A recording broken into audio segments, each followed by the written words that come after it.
Assalamualaikum warahmatullahi wabarakatuh. Innal hamdalillah nahmaduhu wa nasta'inuhu wa nastaghfiruh wa na'udzu billahi min shururi anfusina wa min sayyiati a'malina may yahdihillahu fala mudilla lahu wa may yudlil fala hadiyalah wa asyhadu an la ilaha illallah wahdahu la syarika lah wa asyhadu anna Muhammadan 'abduhu wa rasuluh. Ya ayyuhalladzina amanu taqullaha haqqa tuqatih wa la tamutunna illa wa antum muslimun. Amma ba'd. فإن أصدق الحديث كتاب الله وخير الهدي هدي محمد صلى الله عليه وسلم وشر الأمور محدثاتها وكل محدثة بدعة وكل بدعة ضلالة وكل ضلالة في النار. اللهم انفعنا بما علمتنا وعلمنا ما ينفعنا وزدنا علما. رب اشرح لي صدري ويسر لي أمري واحلل عقدة من لساني يفقهوا قولي. Ma'asyiral muslimin, para hadirin dan para jamaah sekalian, bapak-bapak, ibu-ibu, rekan-rekan, saudara-saudari yang semoga senantiasa dimuliakan dan dirahmati oleh Allah Subhanahu wa taala. Alhamdulillah, segala puji senantiasa kita panjatkan pada Allah, salawat dan salam senantiasa kita sanjungan pada Nabi dan Rasul kita, suri teladan kita, Nabi Muhammad sallallahu alaihi wasallam. Alhamdulillah, pada sore hari ini kita dipertemukan kembali dalam acara kajian menjelang berbuka puasa pada tanggal 19 Ramadan 1443 Hijriah. Kita mohon pada Allah semoga pertemuan kita baik yang hadir langsung atau melalui Zoom diberkahi oleh Allah, dan kita mohon pada Allah semoga Allah memberikan kepada kita ilmu yang bermanfaat yang berbuah amal soleh. Allahumma amin.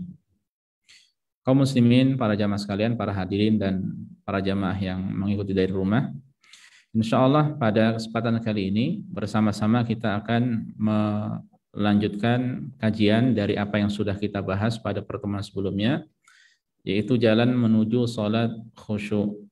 Ya, jalan ini adalah jalan yang panjang, di mana sebagaimana sudah kita sampaikan, kita akan mengambil beberapa pertemuan. Dua pertemuan sebelumnya, ya, kita sudah membahas seputar qiyat singkat salat khusyuk, itu secara singkat. Dan pertemuan kemarin, ya, sebagai pertemuan pertama dari tema jalan menuju salat khusyuk, ya, dan ini adalah pertemuan kedua, ya. Dan besar kemungkinan insya Allah kita akan adakan pertemuan yang ketiganya. Dan sekadar memurojaah atau mengulangi kembali dari pertemuan pertama kemarin, ya, kita sudah belajar berapa poin kemarin? 6. Ya, yang pertama mengenal Allah Subhanahu wa taala lebih jauh, ya. Ini jalan-jalan menuju salat khusyuk, ya. Kemudian yang kedua membenahi dan memperhatikan hati, ya. Ini penting bagi kita untuk terus mengoreksi, mengevaluasi hati kita.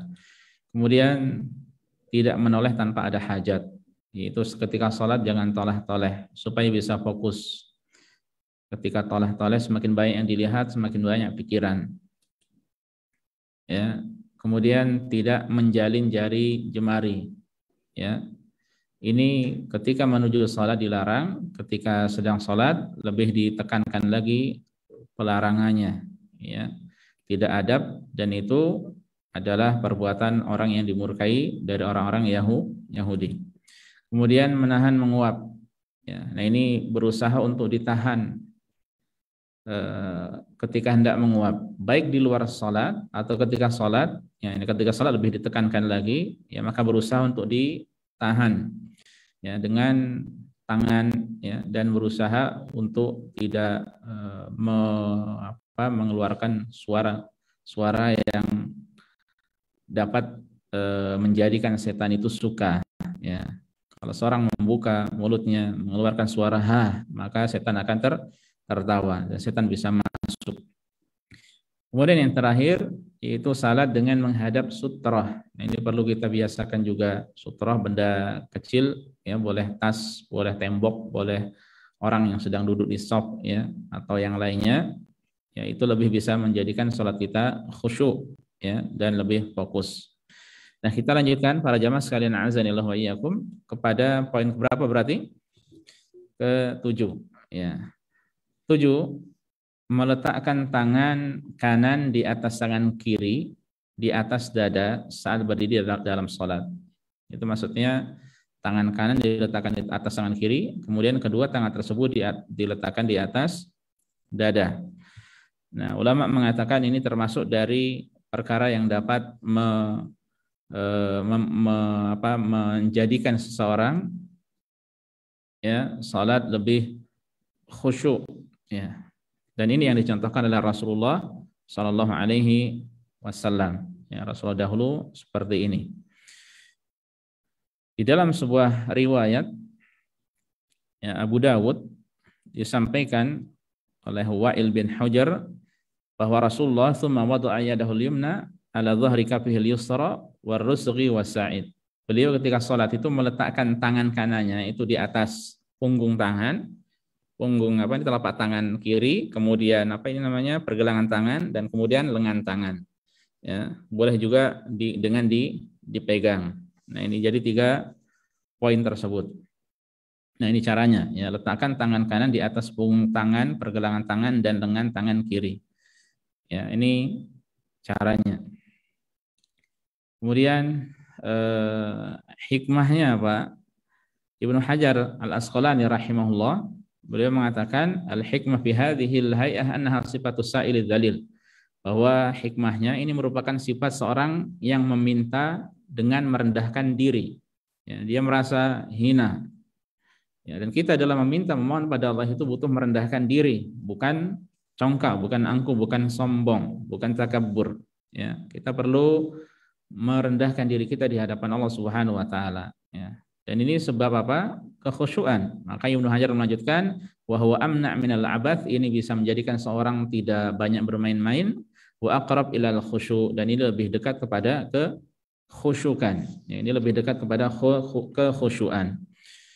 Imam Ahmad bin Hanbal rahimahullah ketika ditanya seputar maksud dari meletakkan kedua tangan ya, satu sama lain, yang kanan di atas tangan kiri kemudian diletakkan di atas dada, apa maksudnya? Beliau mengatakan huwa dhullun baina yadayil aziz, ya, itu merupakan sifat merendahkan diri, ya, kerendah dirian di hadapan Allah yang Maha Perkasa.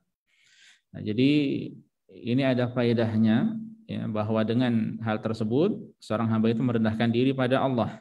Dan itu tentu saja lebih dekat kepada kekhusyukan, ya, daripada mungkin dia lepaskan, ya, atau mungkin tangannya ke sana kemari. Makanya termasuk yang dilarang sholat sambil berkacak pinggang. Apa berkacak pinggang itu? Ya seperti ini ya, menjadikan tangan kanan di samping. Nah, itu dilarang. Itu termasuk ya gerakan terlarang dalam ibadah sholat. Itu termasuk gerakan terlarang dalam ibadah sholat, ya. Dan ada sebuah riwayat dari Abdullah bin Abbas yang diriwayatkan oleh At-Tabarani. Beliau pernah mengatakan radhiyallahu ta'ala anhuma, sami'tu nabiyallah yaqul, aku pernah mendengar Rasulullah sallallahu alaihi wasallam bersabda, inna ma'syarul anbiya umirna bi ta'jili fitrina wa ta'khiri suhurina wa wad'i aymanina ala syama'ilina fis shalah. Kami, para nabi, itu diperintahkan untuk menyegerakan berbuka, mengakhirkan makan sahur, dan untuk meletakkan tangan-tangan kanan kami di atas tangan kiri ketika sedang sholat. Ya. Jadi para nabi sholatnya seperti itu. Ya. Nah, dan kita menjadikan mereka sebagai qudwah hasanah, sebagai suri teladan yang baik. Ya. Nah, ini adalah termasuk cara, ya, jalan untuk mendapatkan kekhusyukan dalam sholat. Mungkin kemudian ada yang bertanya, lalu bagaimana kalau setelah atau kapan saja ini? Karena kapan saja ini dilakukan ketika sholat? Karena ketika sholat itu seorang berdiri dalam dua keadaan. Pertama setelah takbiratul ihram, kedua setelah rukuk, ketika i'tidal itu berdiri lagi. Nah, apakah ketika berdiri pada saat i'tidal itu dengan sedekap seperti itu, ya, atau dengan melepaskan tangan? Ini ada perbedaan pendapat di antara ulama, ya. Sebagian mengatakan dengan melepas, sebagian mengatakan sebagaimana sebelumnya, yaitu dengan meletakkan tangan kanan di atas tangan kiri di atas dada, Sebagian ada yang berpendapat mukhayyar, seorang hamba boleh memilih ini dan memilih itu. Ya, ada perbedaan pendapat. Baik, itu poin yang ketujuh. Kita masuk poin yang ke-8. Termasuk jalan menuju salat khusyuk, yaitu berisyarat dengan telunjuk dan menggerak-gerakkannya ketika berdoa. Ya, jadi berisyarat dengan telunjuk. Jadi telunjuk ini juga disebut sebagai as-sabbabah, ya, atau as-sabbahah. Ya, yang biasa kita gunakan isyarat adalah jari telunjuk. Nah, ini termasuk penting juga, ya. Jadi hikmahnya apa? Ya, Nabi SAW mengatakan la hiya asyadu ala syaitan minal hadid, ya. Sungguh isyarat tersebut itu lebih berat bagi setan daripada pukulan besi. Jadi setan benci dengan gerakan ini, tidak suka dia. Ya. Nah, makanya kalau kita benar-benar mengikuti petunjuk Rasulullah SAW dalam salat dari awal sampai akhir, ya, niscaya dia insya Allah akan bisa benar-benar khusyuk, termasuk poin yang ke-8 ini. Ya. Isyarat. Ini kita katakan secara umum isyarat, karena nanti berkaitan masalah tata caranya atau menggerakkan atau tidak. Ini termasuk ranah perselisihan di antara ulama. Ya. Namun isyarat ini, ya, ini lebih berat bagi setan daripada pukulan besi. Karena hikmah dari hal tersebut, ya, karena hal tersebut mengingatkan hamba akan keesaan Allah. Ya. Jadi kalau kita dalami mengapa isyaratnya seperti ini kita, karena ini menunjukkan Allah itu Maha Esa. Allah hanya satu, Maha Esa.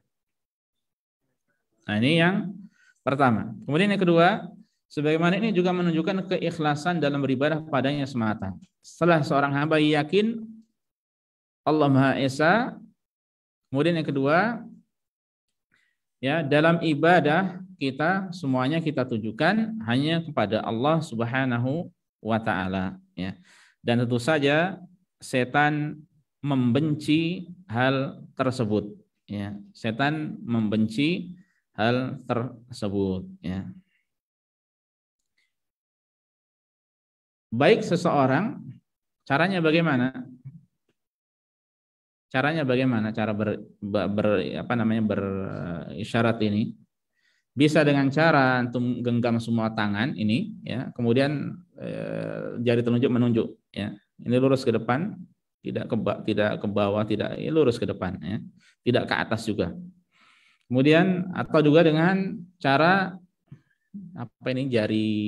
ibu jari dengan jari tengah disatukan, kemudian yang lainnya digenggam, ya. Nah, jadi caranya seperti ini. Ada cara yang ketiga, tapi sampai sekarang belum jelas bagi saya, ya. Cara isyarat atau cara hitungan 53 dalam bahasa Arabnya, ya. Karena sampai sekarang ada beberapa versi, ya, wallahu alam mana yang benar, ya, dari beberapa versi tersebut. Ada yang mengatakan jari jempolnya di bawah, ya, kemudian yang lainnya dilipat, ya, seperti ini. Ada yang ke bawah dan ada yang seperti mirip cara yang kedua, cara yang pertama tadi. Nah, intinya cara yang seperti apa untuk berisyarat, maka ini menunjukkan keesaan Allah dan bahwa ibadah itu hanya ditujukan pada Allah Subhanahu wa taala semata. Nah, jadi ini terkumpul pada seorang muslim ketika salat 3 hal tauhidnya. Dia secara keyakinan meyakini Allah Maha Esa. Kemudian secara perbuatan tangannya menunjukkan. Ya, secara lisan dia bersaksi asyhadu alla ilaha illallah wa asyhadu anna Muhammadan abduhu wa rasuluh. Ya, bersaksi bahwasanya Allah semata yang Maha Esa, ya. Nah, ini kalau seorang meresapi, ya, memahami makna ini, dia tahu bahwa Allah semata yang berhak diibadahi dan ini bisa menjadikan dirinya ikhlas, ya, dalam beribadah pada Allah Subhanahu wa taala dan lebih khusyuk, ya, untuk beribadah. Baik. Poin keberapa? 9. Melihat ke tempat sujud dan ke jari telunjuk. Antum kalau sholat, tempat yang antum lihat itu ada berapa? Kalau sholat kita sesuai benar-benar sesuai dengan tuntunan dan kita ingin khusyuk, tempatnya itu hanya 2 saja. Pertama tempat sujud. Ya. Kedua, ke jari telunjuk. Kapan itu? Ya, nanti ada penjelasannya.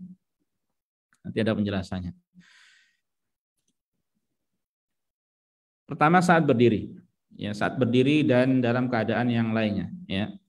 Selain dari berdiri juga adalah dengan Nabi SAW saat salat menundukkan kepalanya. Ya, dalam sebuah riwayat disebutkan, riwayat Al-Baihaqi yang disahihkan oleh Al-Albani dari beberapa sahabat Rasulullah SAW, karena idza shalla ta'a ra'sahu. Beliau kalau salat itu menundukkan kepalanya. Ya. Wa rama bi basarihi nahwal ard, dan beliau menjatuhkan pandangannya ke tanah, ke lantai. Ini saat berdiri, ya. Berarti dengan melihat ke tempat sujud. Tempat sujud maksudnya ketika kita sujud, ya, muka kita sujud, nah itulah tempat sujud. Bukan yang dekat kaki kita atau dekat lutut kita, ya. Nah, pandangan beliau tertuju ke arah lantai di tempat sujud, ya. Beliau menunduk pertama, kemudian yang kedua, pandangan mata beliau tertuju ke arah lantai di tempat sujud. Ya. Ini membantu untuk khusyuk. Seseorang ini, ikhlas sekalian, azanillahu iyyakum, semakin dia melihat banyak hal, ya, maka akan semakin terngiang-ngiang dalam dirinya, terngiang-ngiang dalam benaknya. Coba antum sholat melihat sesuatu yang dapat melalaikan, itu akan terus terngiang-ngiang kalau tidak ditolak. Ya, kalau dia bisa menolaknya, alhamdulillah. Kalau tidak, akan terus terbawa. Ya, apalagi kalau dia sampai tenggelam dalam pikirannya, dalam benaknya, maka tidak bisa khusyuk lagi nanti. Nah, ini kalau saat berdiri. Kemudian saat duduk tasyahud. Jadi secara umum saat berdiri dan dalam keadaan yang lainnya selain saat duduk tasyahud, maka melihatnya ke tempat sujud. Adapun saat duduk tasyahud, ya, pandangan beliau tidak melebihi jari telunjuk. Ya. Jadi yang beliau lihat adalah jari telunjuk, bukan ke tempat sujud. Ini kalau kita ingin salat kita benar-benar berpahala, salat kita sesuai dengan tuntunan Rasulullah SAW. Ya. Kalau seseorang mungkin tasyahud melihat ke tempat sujud, haram tidak? Tidak sampai derajat haram. Boleh tidak? Boleh. Ya. Tapi kalau ingin mendapatkan kesempurnaan dan pahala dalam sholat ketika tasyahud, ya, pandangan kita tidak melebihi jari telunjuk. Ya. Ini sebagaimana disampaikan oleh Abdullah bin Zubair radhiyallahu taala anhuma, bahwa Rasul sallallahu alaihi wasallam kalau duduk itu walam yujawiz basarahu isyaratahu. Ya. Pandangan beliau itu tidak melebihi ke tempat isyaratnya, jari tempat isyarat. Nah, menunjukkan demikianlah yang dilakukan oleh Rasulullah Sallallahu Alaihi Wasallam, dan ini menjadikan seseorang tentu akan lebih khusyuk. Ya. Tidak, antum kalau ngetes atau mencoba seperti ini, tidak khusus dalam sholat. Antum sedang apalah, sedang nyupir contohnya. Antum kalau nyupir lihat kanan kiri terus, ya, itu berbeda ketika antum melihat dengan depan terus, melihat ke kanan kiri. Ya. Ya, ini semakin apa yang dilihat semakin masuk ke benak. Ya. Sedang puasa, lihat kanan ada al-baik, kiri ada jiku. Ya. Di depan ada apa lagi? Kalau kanan kiri, waduh, semakin banyak pikiran. Tapi kalau fokus, ya. Makanya terkadang supir pun dalam keadaan tertentu tidak mau diganggu, tidak mau diajak bicara karena butuh fokus. Ya. Itu nyupir, ya. Itu nyupir. Ya, ini kalau kita ini salat, ya. Keadaannya lebih utama, lebih mulia, jauh tentu saja, ya. Tentu saja itu ketika sedang salat. Atau ketika antum di majelis ilmu, ya. Kalau ada suara kelenting, suara apa itu artinya? Sudah ada pesan masuk, antum lihat itu nggak fokus sudah. Kajian kemana sudah hahaha saja. Ya. Berbeda ketika antum fokus, ya. Makanya semakin fokus semakin terus nyambung. Makanya terkadang kan gini terjadi di tengah-tengah saat sedang kajian, pas tanya jawab yang ditanyakan itu sudah dijelaskan pada kajian. Sering tidak? Ya. Meskipun itu tidak mutlak bahwasanya si fulan itu tidak fokus, karena bisa jadi pertanyaan disampaikan sebelum ada penjelasan. Ya. Husnudzon kita seperti itu. Oh, tadi pasti jelaskan, nulisnya pertanyaannya sebelum dijelaskan. Ya. Coba saja. Ya, coba saja. Pas ada suara klanting, langsung lihat. Ya, fokusnya hilang. Ini bukan hanya antum, siapa saja, hatta seandainya ada ulama pun, ya, ada asatidzah kemudian sedang ada apa gitu ya, pas ada daurah atau apa, kelinting lihat, itu udah fokus hilang, ya. Nah, poin keberapa ini? Poin ke-9, ya. Selanjutnya poin ke-10, ya. Poin ke-10. Ini kita tidak banyak, ya, tidak ambil banyak. Poin ke-10 yaitu mengetahui bahwa seorang yang sholat, ia sedang berdoa dan bermunajat langsung di hadapan Allah Subhanahu wa taala, ya. Jadi kalau kita sedang sholat itu kita sedang berbisik-bisik dengan siapa? Dengan Allah. Sedang berbicara dengan siapa? Dengan Allah Subhanahu wa taala. Saya kira tidak ada di antara kita yang berani ketika berduaan ngobrol dengan mudir, kemudian matanya kemana-mana atau fokusnya kemana-mana. Ngobrol berduaan dengan mudir. Pak Khalid dipanggil atasan. Ya. Mau diaudit nih. Sedang ngobrol. Ya. Kemudian kemana-mana. Ya, tidak berani, inginnya fokus. Ya. Mudir pengennya fokus. Ya. Itu kalau dengan sesama manusia, lalu dengan bagaimana dengan Allah Subhanahu wa taala, ya. Ini terus berulang padahal salat kita ini, ya. Kalau dalam urusan dunia seorang terus mengulangi sesuatu yang dia lakukan, dia akan semakin ahli. Ya, orang bisa lari cepat karena dia berlatih terus. Orang bisa bermain bola bagus karena berlatih terus. Orang sepedanya bisa dari sini sampai ke Half Moon atau sampai ke Restan Nur, sampai Jubail karena dia berlatih terus. Nah, sholat ini kita sebenarnya berlatih terus, ya. Tapi mengapa khusyuknya kok tidak terus-menerus gitu loh. Ya. Ini kalau dalam urusan dunia sebenarnya sudah S3 semuanya, master, profesor, doktor. Ya, karena sejak balik sampai sekarang, ya, dia belajar terus, belajar khusyuk. Ya. Semestinya sudah ahli. Ya. Kalau istilah mekaniknya sudah melotok, ya. Kalau seandainya dia tebak, chef, ya, maka dicium saja sudah tahu ini kurang asin.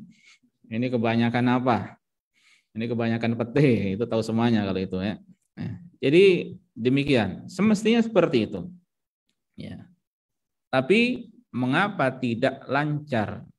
Kita yang sholat sudah 40 tahun ke atas, atau mungkin ada yang 20 tahun, 30 tahun ke atas, tapi sholat itu terkadang ada yang tersendat-sendat. Karena ada pihak yang lainnya nanti, ya. Dan semakin seseorang dia berusaha untuk fokus, makin berat. Makanya ibadahnya orang Yahudi dan Nasara itu tidak digoda oleh syaitan. Ya, makanya ada seorang ulama, siapa ya lupa, ditanya, mengapa mereka kok bisa seakan-akan khusyuk dalam sholatnya, ya. Apa faedahnya? Rumah sudah rusak, ya, dibiarkan saja rusak, ya. Setan nggak akan menggoda rumah yang sudah rusak, ya. Rumah yang masih bagus ini kan dia pengen merusak rumah yang masih bagus. Dia pengen punya teman, ya, sama-sama masuk neraka. Maksudnya kalau orang sesat terkadang antum melihat bisa fokus khusyuk, la ilaha illallah, atau zikir apa saya beribu kali kok nggak capek-capek, nggak lelah-lelah, ya. Saya 33 kali aja pengen langsung, ya, pengen sudah menyudahi gitu, ya. Nah, ini menunjukkan, ya, bahwa kita yang berusaha ingin lurus itu banyak godaannya. Berkaitan dengan masalah ini, ikhwas sekalian, seorang bermunajat langsung dengan Allah Subhanahu wa taala, ada sebuah hadis ini masyhur yang menjelaskan salah satu dari keutamaan surat Al-Fatihah. Hadis sahih riwayat Muslim, saya baca, ya. Hadis dari Abu Hurairah dari Nabi, ya, di mana beliau mengatakan, Nabi kita Nabi Muhammad sallallahu alaihi wasallam, Abu Hurairah mengatakan, "Fa inni sami'tu Rasulullah sallallahu alaihi wasallam yaqul." Sungguhnya aku pernah mendengar Rasulullah bersabda. Qala Allah Ta'ala, Allah berfirman. Hadis apa namanya? Qudsi.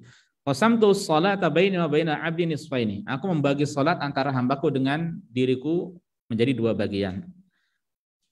Padahal yang dimaksud di sini Al-Fatihah. Makanya di antara nama dari surat Al-Fatihah adalah As-Shalah. Ya, di antara nama Al-Fatihah adalah As-Shalah. Awas keluar di kuis nanti. Kemarin sudah dapat bocoran banyak kan. Keluar itu kan bukan masuk ya. Ini keluar loh. Kalau keluar berarti nggak masuk soal kan. Kata keluar di Indonesia aja bisa punya dua makna. Ya. Keluar itu maksudnya apakah masuk di situ atau di luarnya ya. Keluar dalam ujian. Ya. Atau keluar dari ujian, beda. Ya, jadi saya ulangi, Allah membagi salat antara diriku, kata Allah, dengan hambaku menjadi dua bagian. Wali abdi masal, dan bagi hambaku dia akan mendapatkan apa yang dia minta, apa yang dia doakan.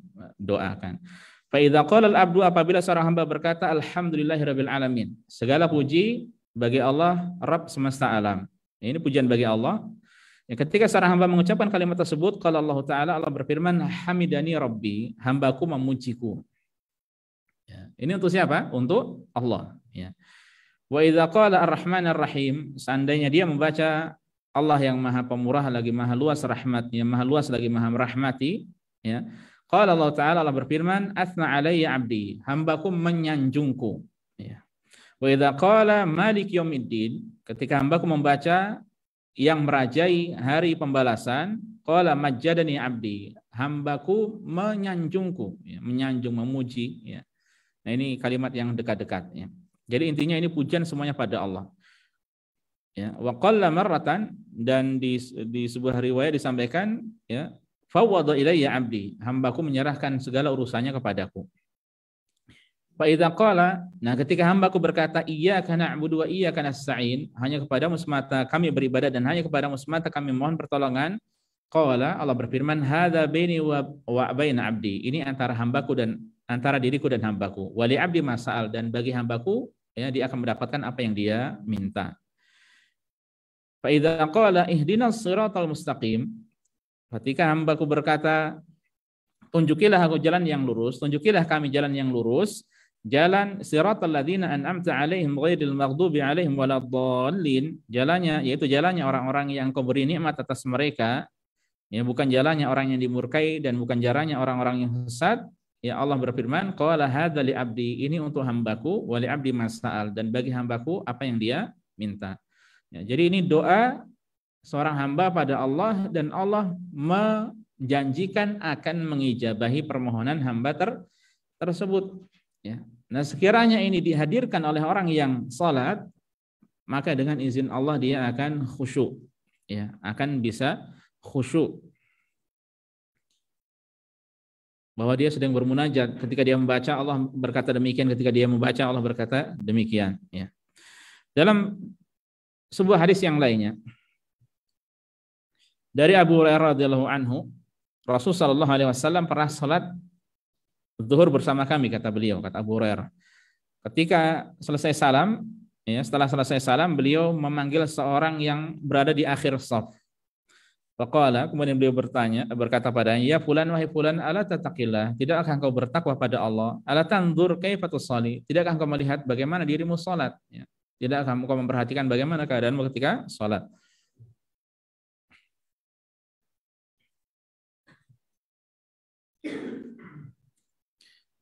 Kemudian beliau mengatakan, inna ahadakum idza qama yusalli innama yaqumu yunaji rabbah. Sesungguhnya seorang dari kalian, ini saya tulis kayak tadi. Ya, sungguhnya seorang dari kalian apabila sedang berdiri mengerjakan salat, sesungguhnya ia sedang bermunajat dengan Rabb-nya. Falyanzur kaifa yunaji, maka hendaklah dia memperhatikan bagaimana cara bermunajat dengannya. Ya. Ketika dia tahu bahwasanya dia sedang berbisik-bisik dengan Allah, maka ya hendaknya dia mengagungkan Allah, tahu bagaimana cara berbicara pada Allah, cara bermunajat pada Allah dengan cara khusyuk, dengan cara memperbagus salatnya, ya. Nah, ini semestinya yang dilakukan seorang hamba ketika dia salat, ya. Kan antum atau kita ketika berbicara tahu ya yang kita ajak bicara adalah anak kecil, ya, maka kita seakan-akan kita akan merendahkan bahasa kita kan. Ketika yang kita ajak bicara anak SMP berbeda lagi, anak kuliah berbeda lagi. Ketika yang kita ajak bicara yang sebaya dengan kita berbeda lagi. Ketika yang kita ajak bicara orang yang lebih dewasa lagi berbeda lagi. Ya, ketika yang kita ajak bicara adalah orang pekerja umum, ya mungkin yang secara kecerdasan kurang berbeda lagi. Ketika yang kita ajak bicara orang yang mungkin masya Allah secara keilmuan ya, berbeda lagi. Ya. Nah ini yang kita ajak bicara, yang kita bermunajat dengannya adalah Allah Subhanahu Wa Taala. Tentu memiliki cara berbeda juga, ya. Dan cara bermunajat dengan Allah adalah dengan apa? Khusyuk kalau itu di dalam salat, ya. Maka dengan khusyuk di dalam salat, ya. Hendaklah ia memperhatikan bagaimana cara bermunajat dengannya, yaitu dengan Allah Subhanahu Wa Taala.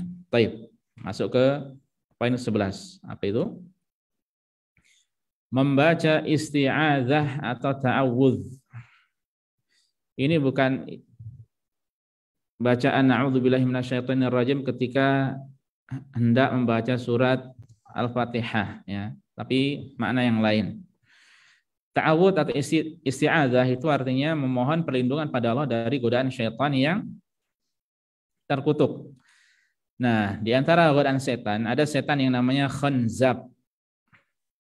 Hati-hati antum ngasih nama anak antum ya. Nanti tiba-tiba nama, bagus kayaknya namanya apa? Khanzab. Yang satunya lagi khosyab. Khosyab itu artinya kayu bakar. Hatab. Ada namanya hatab ya. Hatab kayu bakar. Kalau Khattab ini Umar ibnul Khattab ya. Jadi hati-hati dalam memberi nama anak. Asal yang penting bahasa Arab jangan ya. Sebagian kita ada yang beri nama tanggung dia. Makanya kemarin kenalan sama Mas Khairul ini harus ada lanjutannya ini. Khairul itu harus ada lanjutannya dalam bahasa Arab. Karena khair itu satu kata. Kalau ul itu maksudnya ke alif lam. Ya. Syamsul, ya, Syamsul juga harus ada selanjutnya ini. Syamsul apa? Ya. Apalagi ya contohnya Saiful. Nah, Saiful ini juga harus ada lanjutannya, bukannya Saiful saja. Ya. Apa? Nah, contohnya Saifullah. Kalau Saiful saja Saif tambah ful. Ya. Apa nih Saif itu pedang. Ful apa artinya ful? Kacang. Pedang kacang nanti. Saif ful. Ya. Jadi kita dalam yaitu orang tua kita mungkin ketika ngasih nama anak-anaknya ada beberapa kekeliruan. Adapun kita berusaha tidak demikian. Ya. Khairul ada mungkin khairul apa ya, syamsul apa ya, dan lain sebagainya. Nah, ini ada khanzab, hati-hati ya, jangan direkam kemudian nanti jadikan nama anak. Baik. Ada setan namanya khanzab. Tugasnya atau kerjaannya itu mengganggu salat seseorang. Nah, ini diantara godaannya apa? Menggoda hamba yang sedang salat hingga lupa jumlah rakaat. Ya, atau sedang salat ingat apa sesuatu lupa tadi, rakaat ketiga atau rakaat keempat. Ya. Pernah kejadian saya salat di salah satu masjid di sini di Arab Saudi. Salat asar ya, salat asar. Pas rakaat kedua, imamnya itu lama tasyahudnya. Ini kayaknya dia bingung ini antara mau berdiri atau salam. Ternyata dia salam. Ketika dia salam kita bingung semuanya. Jadi kayaknya keyakinan kita langsung ngedon. Sebagian ada yang ingat, ente salah tadi. Seharusnya nggak tahu lah ngomong. Akhirnya dia berdiri lagi. Pas berdiri lagi ternyata nambahnya 1 rakaat. Ya, 1 rakaat. Jadi berapa? 3. Anak ngomong sampai samping, dia tadi sholat 3 rakaat. Ya. Karena seandainya dia yang keempat, ketiga nggak mungkin duduk. Dia bilang seperti itu. Beberapa orang percaya sama saya. Terus akhirnya 1 orang, masih ada orang mana bilang sama imamnya. Tapi kata imamnya coba tanya sama yang lainnya. Yang lainnya yakin 3, sudah 4 kata dia. Sementara kita, ashabus simal, kita sebelah kiri waktu itu, ya yakin masih 3. Yang lainnya yakin 4. Terus bagaimana? Hatta muadzinnya datang kepada saya, atau yang jaga masjid, saya nggak tahu, orang Yaman, imamnya masih 3. Ya udah sampai sekarang sudah, karena dia sudah imamnya yakin 4, ya yang kemudian sebagian orang yakin 4, jamaah yang lainnya sudah pada bubar, ya udah kita maaf sudah, semoga Allah menerima amal ibadah kita sudah. Saya tapi yakin sama beberapa orang, 2-3 orang itu masih 3 rakaat. Ya. Jadi setan menguasai imam dan menggoda imam dan menggoda para jamaah sampai ada khilaf di antara jamaah. Subhanallah. Nah, ini dia menggoda hamba yang sedang salat hingga lupa jumlah rakaat. Ya, sering seperti ini kan? Ya. Termasuk tadi salat zuhur juga, imam di tempat saya tinggal, dia rakaat kedua langsung berdiri. Jamaah subhanallah, ya, tapi sudah berdiri sempurna. Ya, kalau sudah sempurna tidak boleh duduk. Karena kalau sudah berdiri kan rukun. Duduk tasyahud pertama itu wajib, ya. Mana lebih kuat mana? Rukun salat atau wajib? Rukun. Jadi tetap berdiri, kemudian nanti diganti dengan sujud sahwi. Kalau meninggalkan wajib, sujud sahwi. Kalau meninggalkan rukun, tidak bisa diganti dengan sujud sahwi. Harus datangkan rukunnya. Kalau meninggalkan yang sunnah, maka tidak mengapa. Nah, ini menggoda hamba yang sedang sholat hingga lupa jumlah rakaat. Sering kita seperti itu. Menggodanya apakah ia telah hadas atau tidak. Terkadang kayak di perut kita ini, ya, ini kayaknya tadi kayak kentut atau enggak gitu ya. Iya kan? Nah, ini terkadang datang seperti ini. Maka kata Rasulullah SAW ketika seperti ini, falayan sarif, jangan dia keluar dari sholat. Hatta yasma' sautan aw yajida rihan. Sampai dia mendengar ada suara, tut, ya, atau mencium bau. Ya. Meskipun tidak lazim keduanya. Ini maksudnya sampai dia yakin benar-benar hadas. Karena terkadang perut kita bersuara seperti kentut. Mana? Ya enggak? Krok, gitu kan? Apalagi kalau lagi puasa mungkin. Ya. Sampai terkadang pun saya pribadi ketika ada suara dari perut kayak malu juga dengan kanan kiri. Dikira kentut kan? Ya. Nah ini kalau yakin itu bukan kentut, maka jangan keluar. Ya. Kalau tidak yakin, kalau yakin ya sudah batal. Ya. Al-yakin la yuzalu bisyak atau la yazulu bisyak. Jadi keyakinan tidak boleh dihilangkan dengan keraguan-raguan. Kita yakin dalam keadaan suci. Sedangkan hadas tadi itu apa? Ragu-ragu. Ya. Lebih kuat yang mana? Tentu yang yakin. Ya. Nah, kemudian mengacaukan bacaan seseorang. Ya, dari satu ayat pindah ke ayat yang lainnya. Bahkan ada yang bukan dalam satu surat, antar surat. Ya. Dalam satu antar provinsi sudah, dari surat satu ke surat yang lainnya lompat. Ini terkadang seperti ini.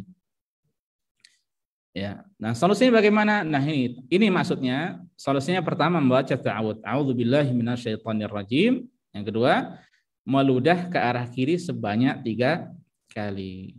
Ini meludah bukan ke kiri antum.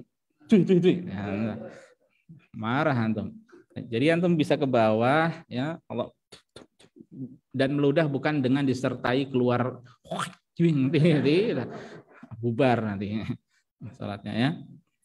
Nah, ini antum perlu dipraktekkan, coba praktekkan, yakin dengan hadis ini. Saya baca hadisnya nanti dan ini perlu dipraktekkan ya seperti ini. Dan jangan malu, selama itu ada tuntunannya jangan malu. Mana hadisnya? Ya. Rasulullah SAW mengatakan, ya, atau dari Abul As, ya. Dia bertanya, "Ya Rasulullah, inna syaitan qad hala baini wa baina salati wa qiraati." Wahai Rasulullah, sungguhnya setan itu mengganggu diriku, antara diriku, salatku dan bacaanku. Yulabisuha 'alaiha, mengganggu salatku. Faqala Rasulullah sallallahu alaihi wasallam, kemudian beliau mengatakan, "Dzaka syaitan yuqalu lahu khanzab." Setan tersebut disebut dengan khanzab. Fa idza ahsastahu fata'awad billahi minhu. Kalau engkau merasakan hal tersebut, maka ta'awad. Mohon perlindungan kepada Allah. A'udzubillahi minasyaitonirrajim. Ya, watfil atau watful ya. Watfil ala yasarika thalathan, dan kemudian meludahlah ke arah kirimu sebanyak 3 kali. Ya, a'udzubillahi minasyaitonirrajim. Ya. Jadi kira-kira keluar apa namanya? Sedikit air ya. Itu sudah cukup. Qala kata Abul As, wa fa'altu dzalika fa adhaballahu anni. Aku melakukan hal tersebut, kemudian Allah melenyapkan gangguan setan itu dariku. Ya. Jadi ini solusinya.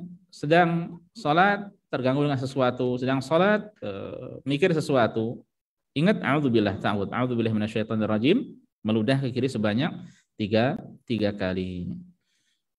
Baik. Paham insyaallah ya. Yang ke-12 ya, kita sisa 2 poin lagi. Memahami dan mentadabburi Al-Qur'an. Ini juga penting dalam menggapai jalannya ya salat yang khusyuk. Ya, Al-Qur'an perlu dihayati, ditadabburi, dipikirkan, diperhatikan ya, karena ini bisa mengusir kelalaian. Dan tadabbur itu yakni menghayati dan merenungi maknanya. Ya. Dan itu tidak cukup dengan terjemah Al-Qur'an. Ya, jadi butuh belajar tafsirnya. Dengan memahami, renungi, mengulang-ulang bacaan tafsirnya, maka antum akan paham. Ya. Membaca Al-Qur'an dengan merenungi maknanya lebih baik daripada memperbanyak mengkhatamkan Al-Qur'an ya, sebagaimana dulu pernah kita sampaikan ya. Banyak dari ulama dahulu dan sekarang mengatakan seorang yang membaca Al-Qur'an ya, dia mungkin khatam sekali, tapi dengan maknanya direnungi, maka itu lebih baik daripada ya dia memperbanyak khatam Al-Qur'an sementara tanpa mentadabburi, tanpa merenungi maknanya. Ibaratnya kalau sekali plus tadabbur itu seperti orang bersedekah dengan permata yang besar. Permata sama emas mahalan mana, Mas? Anggap saja permatanya 1 kilo. Ya, jadi dia tadabbur plus membaca plus tadabbur. Tapi kalau orang mengkhatamkan banyak-banyak seperti yang mungkin hanya berapa gram, ya kalau dia butuh banyak banget sehingga bisa menyamai yang pertama. Nah ini konsekuensinya ini yang paling penting untuk antum pahami adalah surat apa? Al-Fatihah yang sebagai rukun dalam salat. Nah, ini perlu dipahami antum maknanya, dipelajari ya. Maka antum akan fokus insyaallah ya, tahu maknanya dari bismillahirrahmanirrahim sampai waladhdallin amin. Amin saja pun antum harus tahu maknanya ya. Harus di sini bukan berarti wajib ya. Antum membaca amin tidak tahu artinya bagaimana? Apa arti amin? Jangan-jangan ada yang nggak tahu. Apa arti amin? Amin. Nah ini cara membacanya amin. Dua panjangnya sama atau dua minimal. Amin atau amin boleh. Bukan amin, bukan amin. Ya. Jangan takmin juga. Ya. Kalau takmin asuransi. Ya. Nah ini amin artinya apa? Allahumma stajib, ya Allah kabulkanlah. Ini pembahasan yang panjang ya masalah tadabbur ini ya karena berkaitan dengan surat-surat yang kita baca, dan yang paling penting untuk antum pahami maknanya adalah surat Al-Fatihah ya, surat Al-Fatihah. Dan Al-Qur'an diturunkan apa? Untuk ditadabburi ya. Baik. Yang terakhir para jamaah, poin 13 yang bisa kita sampaikan pada kesempatan kali ini yaitu membaguskan atau melakukan bacaan Al-Qur'an dan membacanya secara tartil ya. Jadi dibaca dengan dibaguskan suaranya. Selama itu tidak berlebihan ya. Sebagian para syabab atau sebagian orang ada yang fokus pada lagu tapi lupa makna. Ini kekeliruan ya. Rasul sallallahu alaihi wasallam mengatakan zayyinul Qur'an bi aswatikum ya. Apa artinya? Hiasilah Al-Qur'an dengan suara-suara kalian ya. Dibaca dengan jahar ya, kemudian kita lakukan. Dan itu bisa membantu lebih khusyuk ya, tanpa berlebihan. Dan Rasulullah SAW mengatakan laisa minna man lam yataghanna bil Qur'an, bukan termasuk dari golongan kita orang yang tidak membaguskan Al-Qur'an, tidak melakukan Al-Qur'an ya, dengan tidak berlebihan. Ya. Nah, ini bisa membantu juga untuk khusyuk ya. Makanya antum ketika salat di belakang imam yang membaca dengan bagus suaranya, itu bisa membantu ya untuk lebih khusyuk. Tapi jangan lupa poin yang kedua, dan membaca secara tartil ya. Tartil, membaca secara tartil itu artinya membaca Al-Quran dengan perlahan-perlahan, ya, dengan dipahami kalau bisa, ya, tanpa terburu-buru, ya. Jadi kalau yang mad dipanjangkan, ya, sesuai dengan hak-hak dari bacaan-bacaan atau huruf-huruf tersebut, ya. Warattilil Qur'ana tartila, bacalah Al-Qur'an dengan tartil. Nah, ini bisa membantu, ya, seorang untuk dia khusyuk dalam mengerjakan ibadah salatnya, ya. Yang sangat disayangkan ketika imam-imam, ya, itu tidak ada padanya poin yang pertama dan yang kedua, ya, atau sebagian tidak ada poin yang kedua, yaitu tidak paham masalah tartil, ya, makharij, tapi dia membaguskan, ya. Ini terkadang terlalu dipaksakan, ya. Yang terbaik tentu dengan memperhatikan kedua-duanya. Dan maksud melakukan atau membaguskan ini bukan berarti harus ikut imam-imam, harus taklid atau apa istilahnya, meniru-niru imam-imam tertentu, tidak. Kita masing-masing punya bacaan tersendiri, ya, dan itu yang terbagus bagi kita insya Allah, ya. Itu yang terbagus bagi kita insya Allah. Nah, ini ikhwas sekalian, ya, yang bisa kita sampaikan, 13 poin.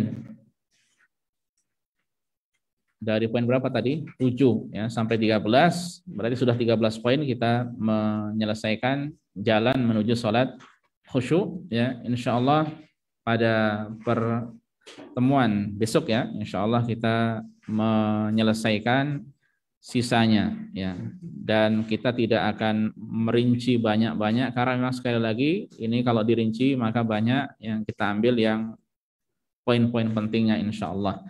Inilah para jamaah sekalian yang bisa kita pelajari bersama pada kesempatan kali ini. Semoga bermanfaat bagi kita semuanya. Ya, wallahu taala alam. Wassallallahu ala nabiyyina Muhammad wasallama tasliman katsira. Subhanakallah bihamdika asyhadu an la ilaha illa anta astaghfiruka wa atubu ilaika. Assalamualaikum warahmatullahi wabarakatuh.